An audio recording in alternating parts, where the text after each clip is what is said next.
Good evening. Calling this meeting to order, 6 p.m. Monday, March 11th.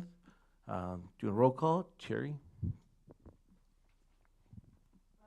Here. Here. Here. Here. Here. All right, this is an open meeting and it has been posted. Please join me for a moment of silence.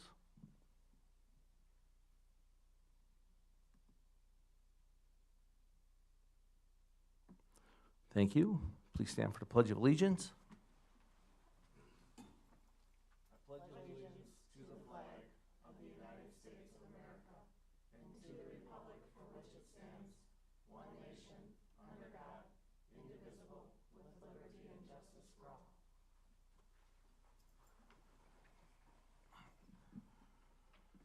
I want to thank everybody for coming here, but today, if you notice on the agenda, we are moving our executive session up to the beginning. So once we do, you'll please have to excuse us and we will come get you when we're done. All right? Yes.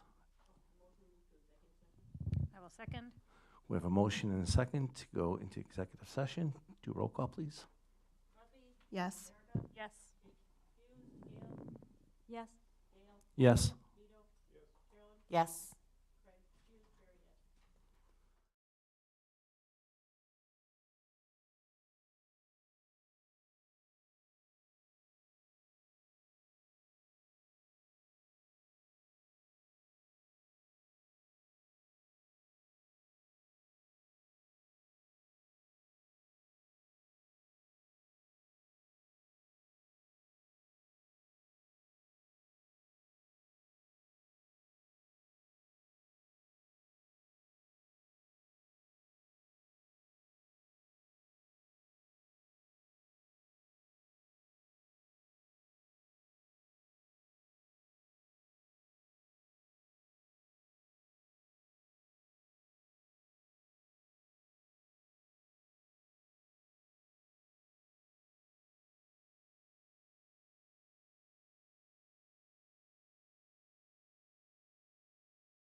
No comments, okay.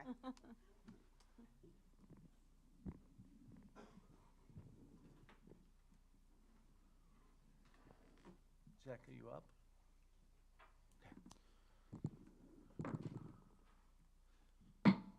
All right, going back into open session at 6:31. We are going to take possible action on items discussed in executive session. All right. We are recommending Stephanie Blue for the position of the Mukwonago High School principal. So I am sharing this with great enthusiasm, recommending Stephanie Blue for the role of principal at Mukwonago High School. Stephanie has a deep commitment not only to educational excellence, but also to our community's welfare and growth. Stephanie has consistently demonstrated an unwavering dedication to fostering an educational environment that meets the academic needs of our students and also addresses the unique challenges and opportunities that exist within the ever-changing landscape of education. For example, Stephanie played a pivotal role in the development of a guaranteed and viable curriculum across our K-12 schools, which ensures that all students are engaging in rigorous learning experiences aligned to common standards. Stephanie champions the various programs offered to students, including our robust career and technical education programming, dual enrollment pathways, and the extensive number of advanced placement courses offered at the high school level. Stephanie's leadership is characterized by collaborativeness, trustworthiness, compassion, and transparency. These qualities make her highly approachable and respected among peers, students, and parents alike. Additionally, her deep-rooted connections within Mukwonago have facilitated open dialogues and partnerships that have been instrumental in developing programs that cater directly to our students' needs and aspirations. Beyond Stephanie's professional achievements, her personal integrity, dedication, and passion for education distinguish her as a leader. Stephanie's commitment to Mukwonago's prosperity is evident in everything she does, from her volunteer work to her active participation in community events. These actions not only demonstrate her love for our community, but also her belief in the power of education to transform lives. In Mukwonago, Stephanie has successfully served as the principal of Prairie View Elementary School and the director of student learning. Prior to her time here, Stephanie served as an assistant principal at Waukesha South High School, a humanities coordinator for the school district of Waukesha, and a high school English teacher at New Berlin Eisenhower. In conclusion, I cannot think of a more suitable or deserving candidate for the role of principal at Mukwonago High School than Stephanie Blue.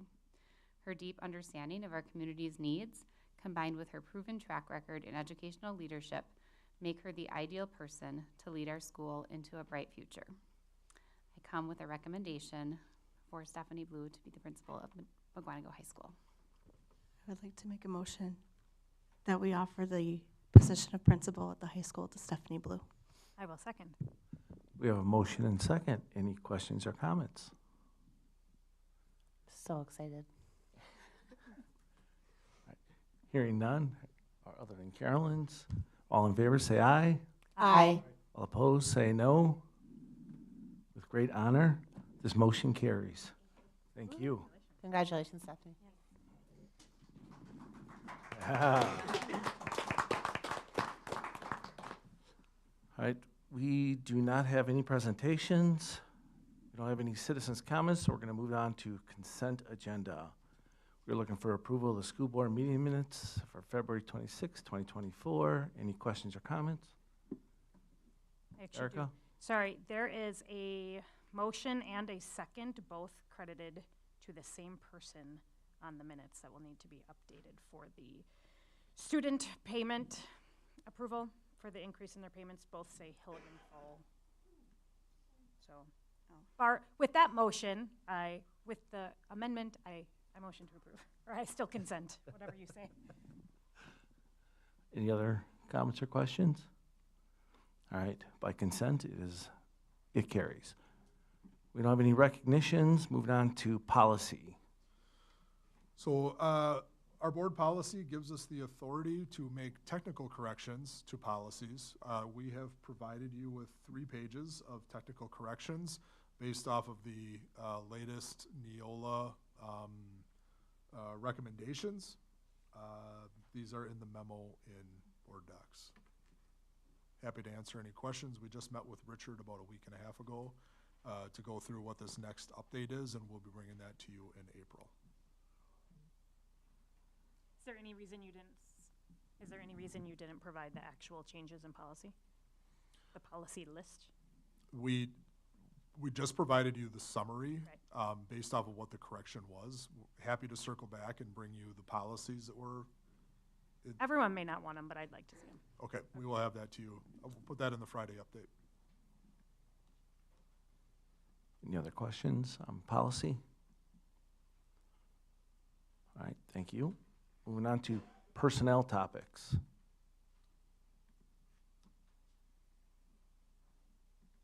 All right, so I have the co-curricular handbook, and again, this is just a discussion item.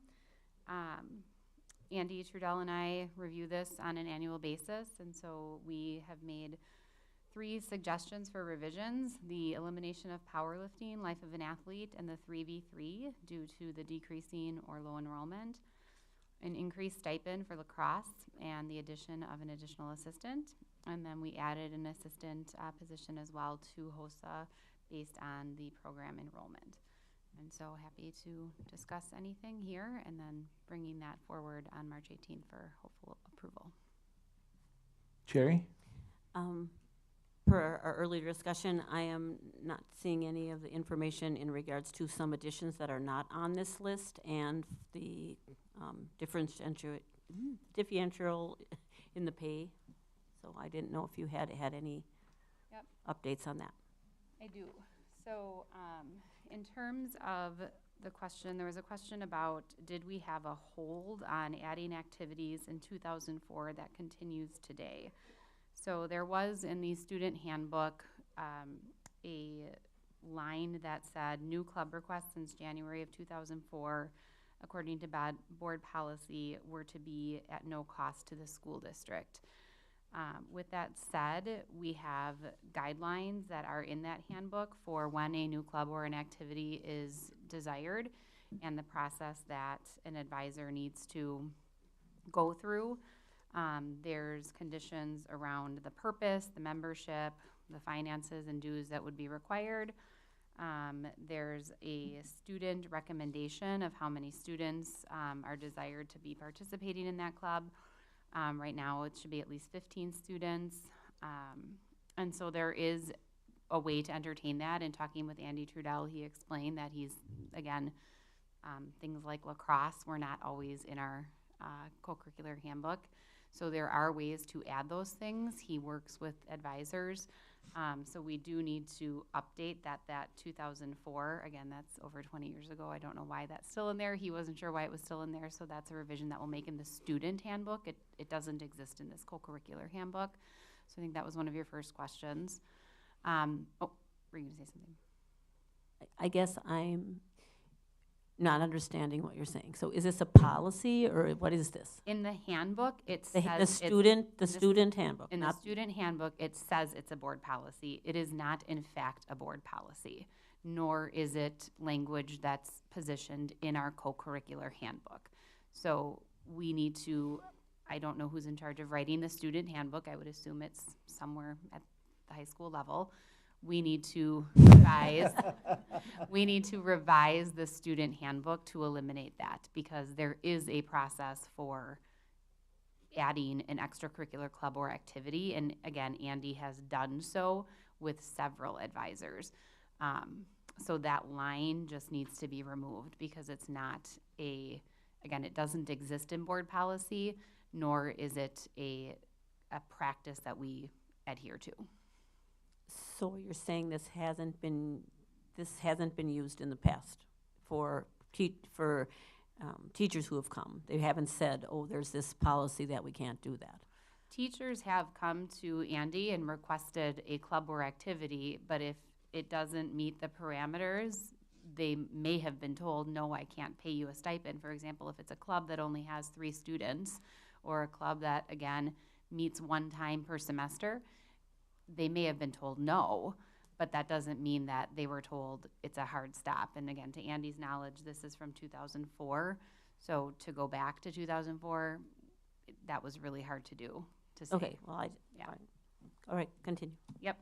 Then in regards to the cross-district comparisons that you had asked about, Cherry, Mukwonago is sitting in a really great position in comparison to other districts. We fully support our band and music programming in comparison to other districts. So I'd be happy to provide you the specifics in this Friday's update. But in band, we are almost triple what other districts support in terms of other districts' stipends for band directors. And in choir, we are almost double what other districts provide in terms of a stipend for choir opportunities. So from a pay perspective in comparison, and I looked at Elmbrook, Muskego, Pewaukee, New Berlin, Oconomowoc, Hamilton, and Waukesha. And so I can, again, present those numbers in a Friday board update, but we are well above the Waukesha County pay rate for these stipends for our teachers to attend concerts, do different clubs and activities with their students. Erica? So, well, I don't have any problem with any of the proposals coming forward. I'm guessing we're probably supposed to stick to those. I don't know what policy or what agenda matters. Like, can we talk about the whole handbook, or should we stick to these? I guess my encouragement would simply be then to review, Stephanie, and who else, the co-curricular handbook, because as I was going through it, reading about this, I'm noticing quite a few of our bigger activities aren't in here. So what does that mean for the staff that are running Guys in Ties, Girls in Gold, Blue 2? Like there are a bunch of arts that I didn't see listed. And I know that Tom and I maybe a couple of years ago talked about, or the board talked about, we have sports fees and we have like one sports fee and you can do all the sports you want to do. How do some of these these co-curriculars that we have in our handbook that we offer, that are fine arts, how does that fit in to the mix? Because I think it was only like 6 years ago that we made anyone in a co-curricular sign the behavior, the conduct form. So in terms of drug and alcohol, parking on school, stuff like that, even if you were in a co-curricular, not just a sport, you had to sign that. So that was new, but we never addressed this whole, it's very expensive to be in Blue 2. It's not listed here. There are people nodding because they've had students in Blue 2. I have also, and it's kind of like, well, wait, is this a school activity or is it not a school activity? Because we're paying over here, but we're not paying over here. Or if you sign up to be in the musical, you still have to give additional monies over here. Do you know what I mean? Like, I'd love to see something a bit more cohesive and coherent and consistent in terms of all the activities that are housed inside our buildings, that are run by our staff, being listed here with pay being assigned or whatever, and come up with that fee structure that's appropriate for everyone. Because our athletes are paying something. And I'm not, sorry, fine arts, I'm not saying fine arts, you need to be paying more money. I am saying of all of our co-curriculars, there needs to be something consistent here. We have our behavior figured out and the code of conduct that we're gonna sign. But policies, rules, I mean, not everything is even in here, so I'm just asking them. The board, keep that in mind if you come back to this to readdress it. Like, there are a lot of things, not a lot, there are a handful of things missing that should probably be here. Yeah, so I am working with our music department because Guys in Ties and Girls in Gold did come up. They currently have a total of 21 students between the two of those programs. And again, in looking at the extracurricular guidelines, the interest level should be at least 15 students. And so between both of those programs, only having 19 to 21 students, I believe that that's why it didn't qualify for being a paid stipend. But again, I am working with the music department to dig in a little bit more to what those experiences entail. I think additionally, you know, working with Stephanie, Teaching and Learning, and all of our teachers around what we can offer, what we want to provide all students with as many opportunities as possible. And we don't want to do that at the expense of burnout of our teachers. And we don't want to do that at the expense of an unlimited budget, right? So we have lots of students who want to participate in lots of things, and so it's that balance.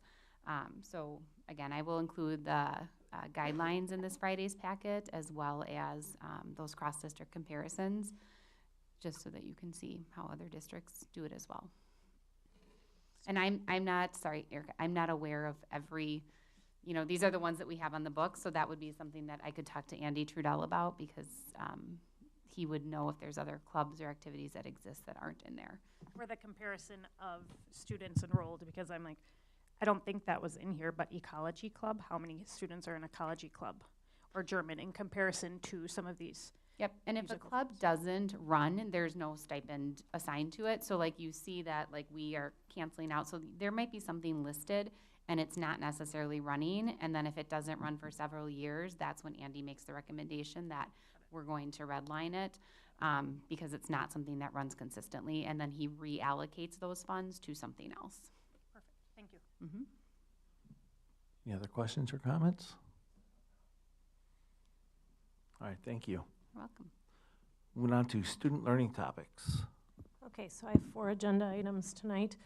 2 of them are extended field trips again, and so both of them trips that have happened before at our middle school, but bringing them to you for approval this year. The first one is the PVMS choir trip.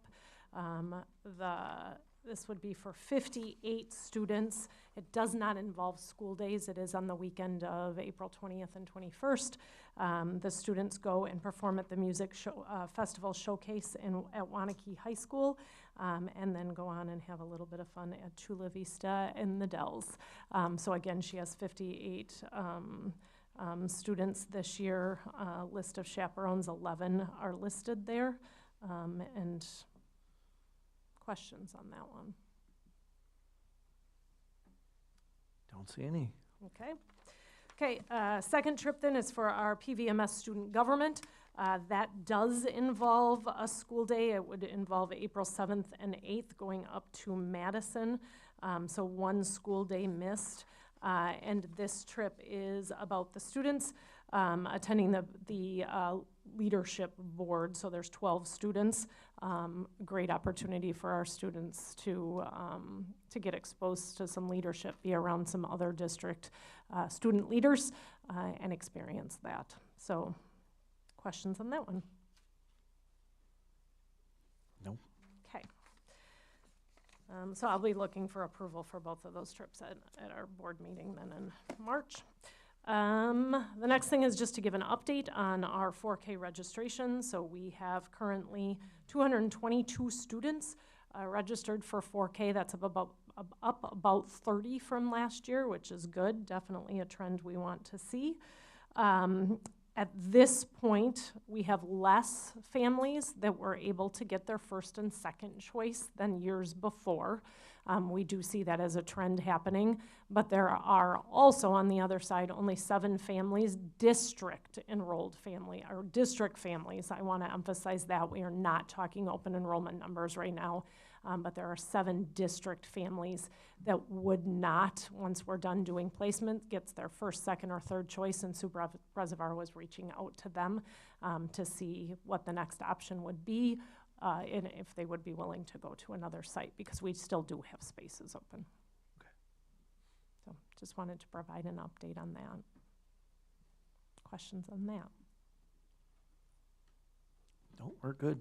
Okay. Last thing then is we are required by state statute or administrative code to every 3 years be presented, or the board it's required that I present to the board our library plan. So this was last done in 2021, I think just student learning committee at the time, but bringing it this year, and this is the 2024-27 plan. So our LTSs have put this together. I'm going to go through it, see if you have any questions. If there's questions I can't answer because they're not here tonight, I'll be able to bring that back to you next week when we have our board meeting. Oops.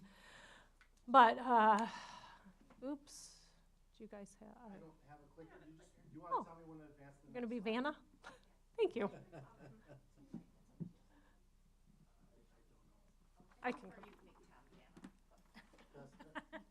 Okay, then you can go ahead and click it. Yeah, that's fine. Thank you. Okay. Okay, so library plan, again, it's according to administrative code that we need to present this. Basically what we're looking, or what's looked for in this plan is that We discussed the library programs and their role in increasing student achievement, providing resources to all, and being just an element of any learning initiatives that we have in the district. They chose or picked 2 strategic objectives that we feel strongly that relate to our library. One is that a strong library system in our district will help us achieve that top 10% position in all of our schools in the report cards and surrounding areas. And then also that they are fiscally responsible in what they bring in and the budget that they have to the library. This is a visual that shows just the pieces of the pie in a solid library plan and solid libraries. So you'll see that it asks them to consider just the use of space and time in the library and what that looks like, which is obviously very different at our elementary level where they're actually teaching during that time versus our secondary level where there's more collaboration and classes coming in.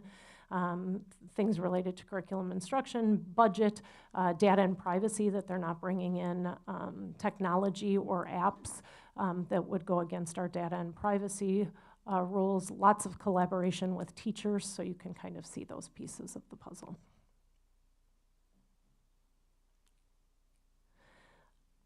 So this is an overview of our library staff, and I guess one of the things that I want to point out is at a time to give complete props to Mukwonago, at a time when many districts were making cuts to librarians and deciding that there could be one district librarian for 7 buildings or an elementary and a secondary librarian overseeing everything. Our district kept funds and kept an LTS in every building, and I think we reap the benefits of that on every level. You can see by the amount of time that our LTSs have been with us that these are, I'm going to say women, because they're all women in this case, but women who are part of our community. They get to know our community, they get to know the buildings, they get to know what people want versus what they don't want, and we have one in each building to operate that way. In addition, because of that, at our elementary level, our elementary LTSs as of, I wish I could remember exactly the year, but probably about 8 years ago, also do our Project Lead the Way at the elementary level, teaching a module on computer science and a module on engineering. And so we are very blessed and lucky that they start that computer science and engineering from a very early age in the library. This is from our board policy. Just basically it comes from policy 2522 on what we believe, the board believes in Mukwonago that a library should function as. The things I guess I would want to highlight is just that they are very collaborative with the rest of our staff. They help to curate resources that support our school curriculum.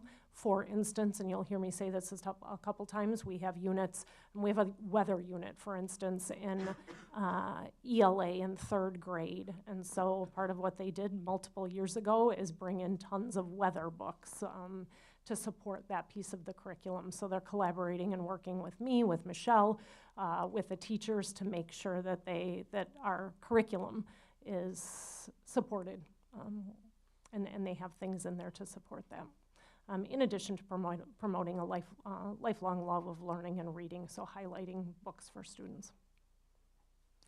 The LTS role then in Mukwonago is really one of a collaborator, a communicator, and a curator. So that's where the majority of their time, I would say, is spent, would be on those 3 things, and helping to create active 21st century learners. The previous plan done in 2021, just some celebrations on kind of where have we been with that. They really did a lot of work, as I was highlighting with the 3rd grade curriculum, of just really looking at the curricular standards in social studies, English, and really making sure that they were bringing in resources so they are part of the guaranteed and viable curriculum. that we have been working hard on. They continue on a regular basis to do audits of our collections to make sure that we are best serving our community, and have books in there that would serve the community. And then they have, I would say in the last 3 years under this last plan, really dug in and are working a little bit more with our public libraries to better meet the needs of the community too.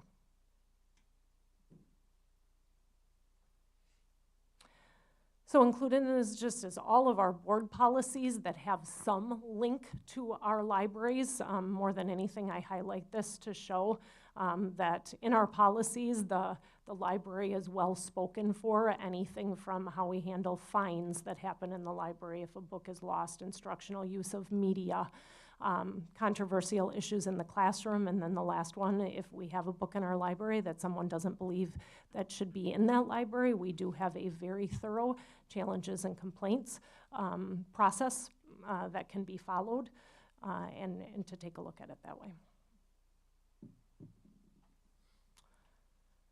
Moving ahead, just areas of focus. So definitely, again, updates to our curricular needs, but they also, part of the job is to make sure that there's books in the library that our kids want to read, so that they are staying up to date on newest selections and attending things where they're learning what kids want to read, new award winners that are coming out that we might want to add to the library. They have a very thorough process of researching books before they come in and looking to make sure that they're age appropriate, making sure that they're aware of content that's in them, and being diligent to that process. And then I included a link in there to our weeding process, because that is a process, is to go through and look at, they really do look at data in the library, what is being checked out, what is not being checked out, should something stick around for a period of time or not, and not only putting books into the library, but a big part of their job is also to remove books from their library that should no longer be there, and that's called a weeding. So I did put in they did put in the weeding policy in there too. Program curriculum, so at the elementary school, they are really about information literacy, digital citizenship, the engineering and computer science, collaborative curriculum support, and also just making sure that they have a collaborative learner. If you've never been able to check out their PLTW lessons, I'd highly recommend that you go watch that.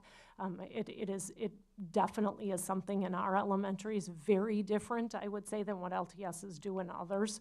And again, I applaud them for getting to know that curriculum, getting certified in that curriculum, and giving that experience to kids during LTS time.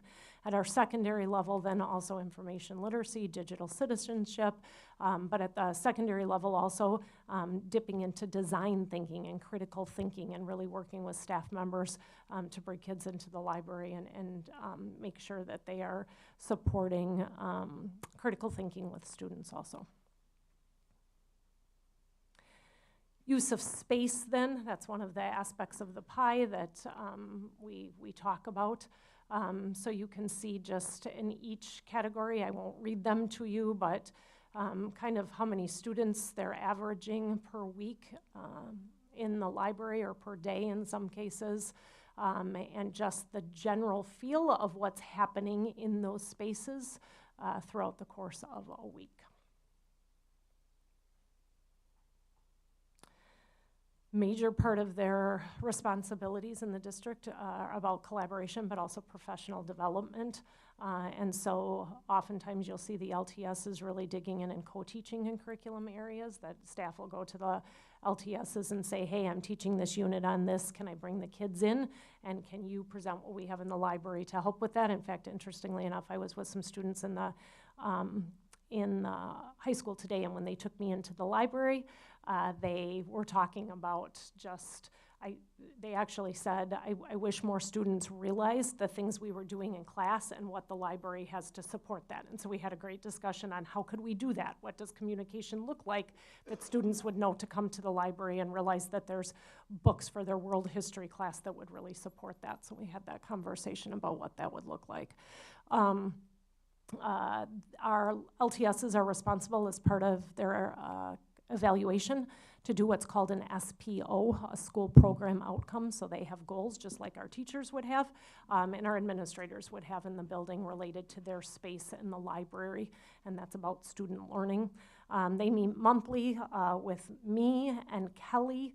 Oftentimes Tom will attend that if there's a budget, if they have a question on common school funds, and then Ben would join also if there's something about aligning to goals or data that they would like to take a look at. And so we have those monthly meetings as a group. And then finally they do lead a bit of professional development in the district related to technology or ways that they can partner with staff. At the high school, Danielle has done a great job of helping with Ryan Bice lead discussions around AI, which we need to be looking at and need to be making some decisions about as a district. Big thing is just out of that pie, every aspect that I just went through that's part of the plan really revolves around literacy and the learner in the building and making sure that we're supporting the learner.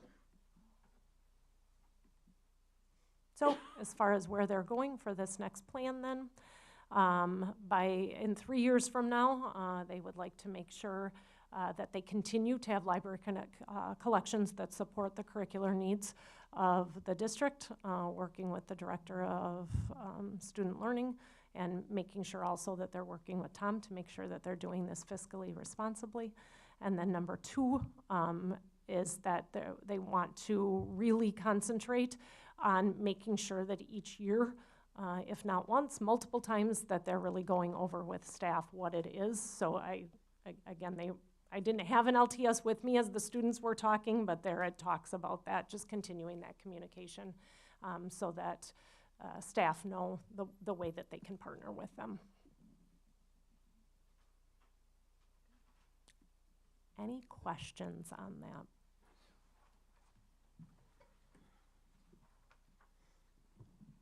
I don't think we have any. I want to thank the group of staff members that do this. They work extremely hard. They support students, and they do a great job for us. So definitely kudos to them. So I'll be asking for approval of that library plan so we can report to the state that we've done that next week.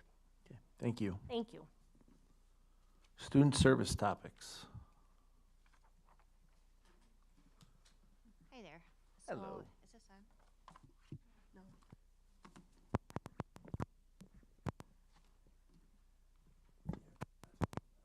It's easier, actually. All right, I have Kristen Roberts here tonight. If you guys recall, she joined us back in November to give us an update on our AODA coordinator role that we have been piloting this year. So Kristen is here. This position was created to address the increase in substance use at MHS in particular, but she has also been working with the middle school as well. So Kristen's role has been working around collecting data, looking at different interventions to research and then implement, and then has really been working a lot on building that relationship between students, staff, and families, and then community partnerships. So I'm going to go ahead and let her present, and I will be your scroller. Thank you. Okay, so I'm coming back tonight just to give an update since I was here last time, as Christine mentioned, so just going over some data since I was last here, giving you all an update on my current caseload, looking at accomplishments we've had since November, and then just future goals moving forward. So these are just some numbers I put together for you. So back in November, I was meeting and connecting with 18 students, so I had 18 active students on my caseload because they were all active. I didn't have any closeout students, and closeout is just a way that I just phrase things to let you know what students are currently active versus students that either completed the intervention or just were no longer part of services for different reasons. At the time, back in November, I had 3 current interventions going, and now I have 5. So looking over to March, I now have, from November to March, that number of student connections increased to 35. Out of those 35, 15 are currently active students, meaning I am meeting with them on an ongoing basis, weekly or bi-weekly. 18 students have, like I mentioned before, closed out, so they're no longer receiving services. And then all of the interventions I am currently in progress of doing are listed underneath that 5. So that would include the Prime for Life, Espert, connecting to community resources, and then Vape Educate and Vape Know the Truth are both online curriculums for students. And I sit down and go through that with them.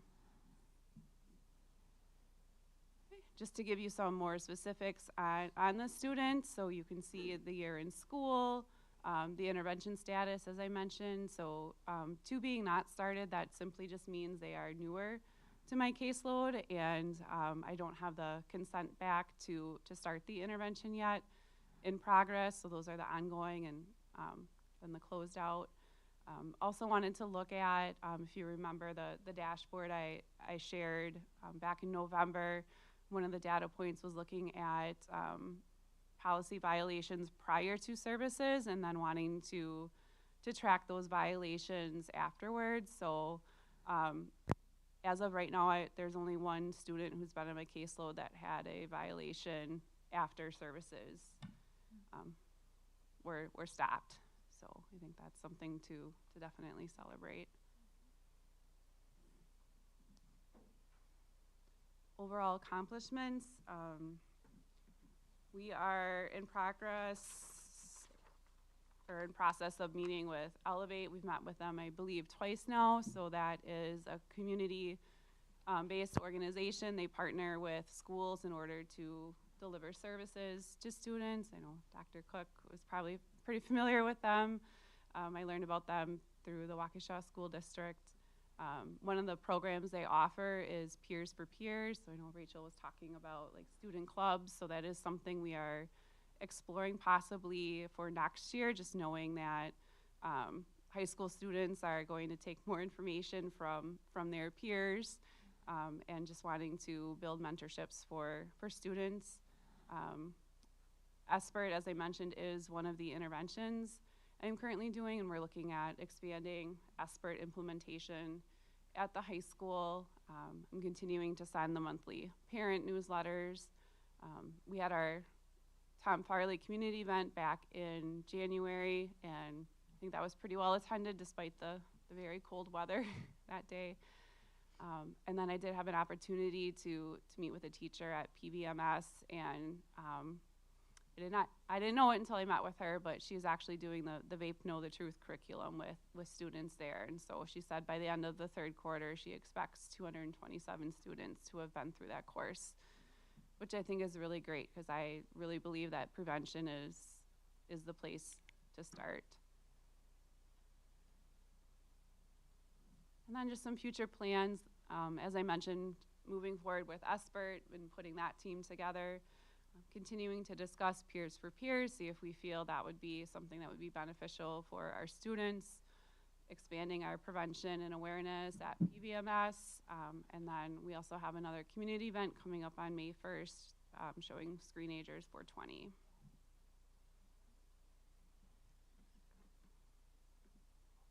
Anybody have any questions?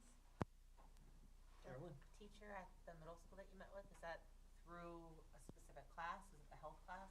Or Health, like life skills Yep. class. It's the life skills. Do you want to tell them what Espert means? Yeah. So Espert is an acronym. It stands for Screening, Brief Intervention, and Referral to Treatment. So this is something that comes out of the Wish Center. So the screening, this is something that, well, any services I do with students, I do get parent consent. I've had really great experience partnering with parents, and parents are really looking to get support for their students. So the screener is called the GAIN short screen, and that just looks at 4 areas of concern. So there are questions related to internalizing behaviors, so that would be more of your anxiety, depression, externalizing, so more the outward things like difficulty paying attention, AODA, and then the last section is crime and violence. So that's the screening part. The brief intervention, that's roughly like 4 to 6, 15 to 20 minute sessions with students, and they are deciding on a goal that they want to work on based off of the screener. So we do that in partnership. It's really great thing about SBIRT is it is all driven by students and what they're wanting to work on. So it's not so much an adult saying like, here's the problem, it's guiding the students to build that own internal sense of motivation. Referral to treatment, that can be an internal, meaning maybe they need to connect more with their school counselor. Or it could be more of an external, they need a referral to a community resource. You guys have any other questions? We do not have any. All right. Thank you, Kristen, for being Thank here you. today. Thank you. Next up on the agenda is finance and facilities topics. All right, so first thing that we had then, give me a second here, I gotta grab the agenda, was the long-term capital improvement plan. So this is our 10-year plan. We do this once a year, and we do this typically in the month of March. So I gave you a big printout. This is obviously, a lot of detail goes into this. Thanks to Andy Wagner for putting this together. Every building and every major need for those buildings over the next 10 years and even beyond. We're just showing you the upcoming 10 years is captured here. So from asphalt, flooring, generators, HVAC work, painting, roofing, tuck pointing, windows, so on and so forth. Every major need is listed here. When a project, sorry, got a little feedback there. When a project takes place and we say put an elevator in that's going to last 30 years, we update this plan to know 30 years from now we expect that elevator is going to need another replacement. That doesn't necessarily mean we do it in 30 years, but we start to monitor it as we get closer and closer. If there's extra life in that elevator, then we keep riding it out until there's a point of comfort where we know, hey, now's the time. Some things you can't ride until they fail. You need to replace it before it fails. I'm just going to bring up something else here. Bear with me for 1 second. Ultimately, as another part of this plan, then, what I included here, if you take a look on the screen right now, and I'll make this bigger, is that we are really mapping out we're really intentional about our expenses over the next coming years. So we have 2 funds that can build, I'll try to make it a little bit bigger here, bear with me. We have 2 funds that can pay for building costs. And our funds in the series speak to our funds. So speak to our building needs. So Fund 41, as we get our $10,000 or $11,000 per student, Fund 41 will proactively at the beginning of the year set money aside, and then and that's used for building needs. At the end of the year, if there's a surplus realized, we take that money out of the general fund and we move it to Fund 46. I am proposing right now that we are in a position where we can leave Fund 41 alone. We have approximately $3 million, the $3 to $4 million in there. And because we've been good with our budget over the last 5 or so years at least, we can ultimately just really rely on Fund 46 to pay for our major building needs. So we're in. Is this one on here? Yes. Okay, I'm just gonna. I'll go with this one here. So, okay, as you can see at the beginning of this current 7/1/2023, we had $7.5 million. Here's the projects we're moving towards along in the current school year. So we have our money out, and then here's where I have our money coming in during the course of the school year. We'll make a year-end transfer. Part of that's in the budget. Part of that will be through other areas of the budget. So I anticipate we'll be able to transfer money out of the general fund and into Fund 46. And then that kind of gives us, this is where we start next year. As we look at the 10-year plan here, really we have 24-25 is a large year here in the terms of the number of projects. The vast majority is Andy working through his HVAC upgrades throughout all of our buildings. We've discussed that here. So in terms of creating one platform, one program where we can control the temperatures of every hallway, classroom, and be extremely energy efficient. And then also there will come a time when there's some other HVAC components that need to be replaced, some rooftop things of that nature here. You can see that we have the Clarendon roof. That Clarendon roof, there's two parts. There's $150,000 and $1.65 million. That's replacing the entire roof at Clarendon. We've talked about that for some time right now, and we're looking to do that next summer in 2025. So Mukwonago High School has a section that will be done this summer, and then we're looking to do that roof next summer here. So that really just spells out, here's what we plan to do in 24-25. Really, if when you adopt this project, what I would like to do then is to give Andy the courtesy and the luxury of time to bid these projects out to get the best cost. And if you adopt this 10-year plan, here's what I'm proposing we're going to do over the course of the 24-25 school year. Okay, so you can see the money coming out, the money coming in, and then here's where we would end at 7/1/2025. And then that just kind of keeps going. You can see what we have planned in the 25-26 and the 26-27 school year. We won't take action on these future year projects. We're really just looking for one thing at a time. We have our ideas as to where we're headed, but these are the projects where ultimately, if you adopt this, we're going to say, hey, school board, we're asking for permission here to move forward with these projects here throughout the course of 24-25. So ultimately, we have, and this is really, I'd say, a financially conservative plan. As we look all the way out to July 1st, 2027, we have a positive balance here. I think it's going to be better than that, but I don't want to overpromise and underdeliver. And then again, as I said, this leaves Fund 41 untouched. If we have a major problem, we are good. While we don't have enough funding to build a brand new middle school, when it comes to maintaining our existing 8 buildings, we are covered and we are good. Okay, is there any questions I can answer for anybody here? I think we're good, thank you. Okay. The next one then that I had is the Fund 73 update. This, again, board policy says I give you guys an update on any investments the district has. And so I'm providing that to you here right now. And really our biggest and only, we have some smaller investments, but the most material one is our Fund 73 OPEB trust fund here. And this is, again, to pay for some of our post-employment retirement benefits we provide to our teaching staff. And both of our funds earned 5.63% in December 2023, and throughout the course of the year have averaged almost 5.5%. So interest rates are high. That can be good and bad, but in terms of when you have money on deposit, we've earned excellent interest rates right now. This investment here, since we're fully funded, we have 100% of the money we need. No need to invest risky. We are invest really safe.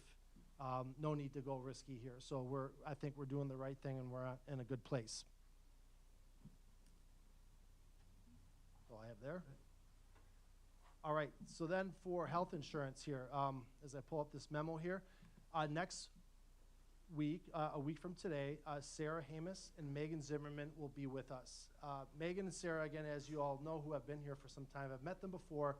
They've guided us on our health insurance plan implementation. This is really, it's been going on for quite some time. It took some time to get comfortable, then to plan specifically, and then to actually implement this plan. They'll be by to answer any questions. I just encourage you guys, if you have questions, you can give them to me tonight, right now, email me over the course of the week, but I'll give them those questions so that they can give you the best answers there. But really, as we take a look at a snapshot as where we are through 8 months through the end of February, here's 8 months of experience last year on our health spend. So we spent about $5.58 million. As you recall, as we worked with Anthem, Anthem sought a 35% rate increase, which is ridiculous. So we used a 25% scenario saying, okay, maybe they're asking 35, but we can maybe work that down to 25. Had we renewed with them for the increase, we would have spent $6.8 million this year. And as you can see, currently in the 23-24 school year, we've spent 4.4. So it's one thing to save money, it's another thing to get better at it too. It's not that we're just cutting quality of service. I think in most regards, we've gotten better across the board in our spend and our health outcomes. So I've heard from a number of people who have gotten excellent service. It's been a win-win. I'd say now it's not perfect, but by and large, I feel that it's working. So we're in a good place, and they'll be here to expand upon this. Sarah asked that we save this so she can deliver this news, and I said, nope, I'm going to do that, Sarah. This is really good, and I want to share this with the community and with the board.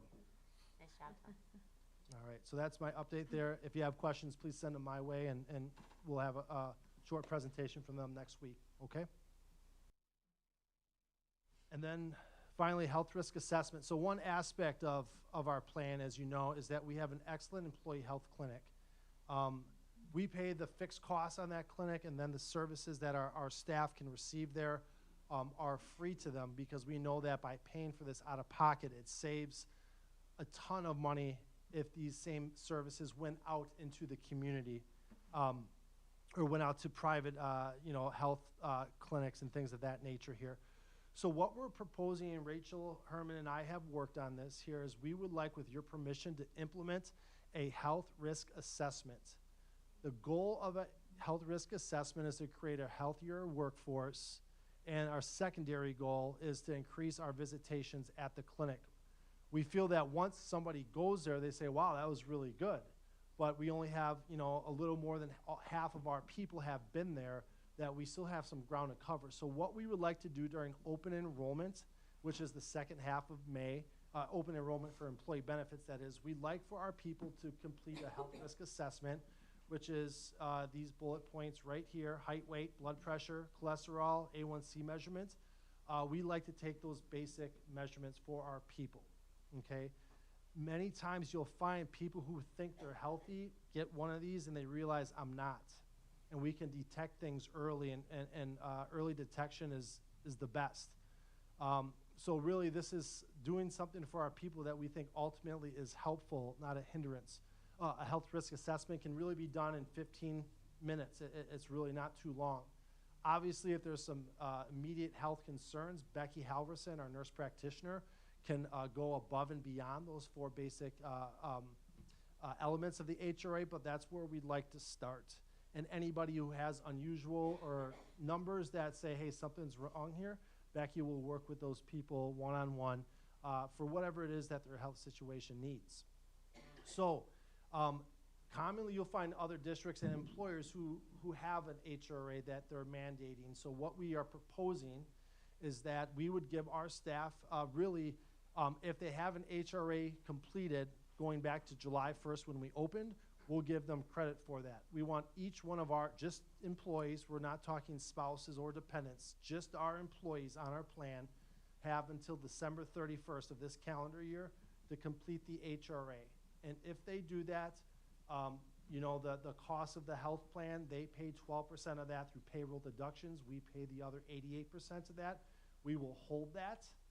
If they fail to complete their HRA, then we would move that up to 18% of the premium, then we pay the other 82%.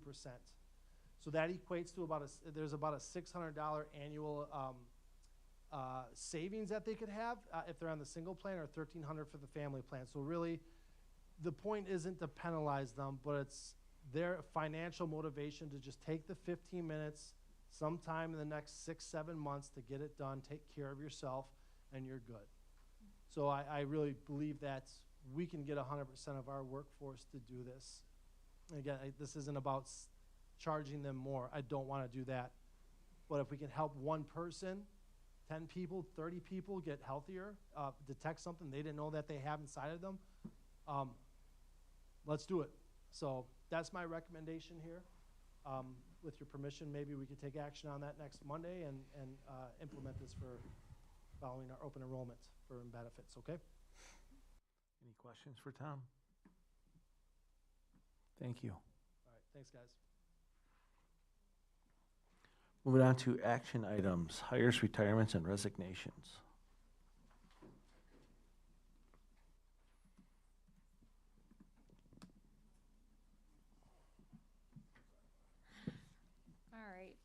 We have Lauren Lemke, who was offered a modified contract. Lauren requested to go from full-time down to part-time, so she requested to go to an 80% contract effective on March 18th. We have resignations from the following employees. Trish Dahl, who is an advanced learning plan teacher at Big Bend and Clarendon.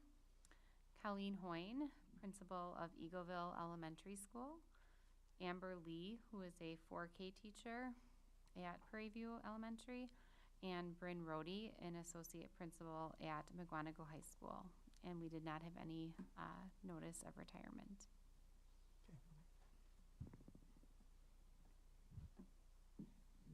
I make a motion that we approve the hires and retirement, or resignations.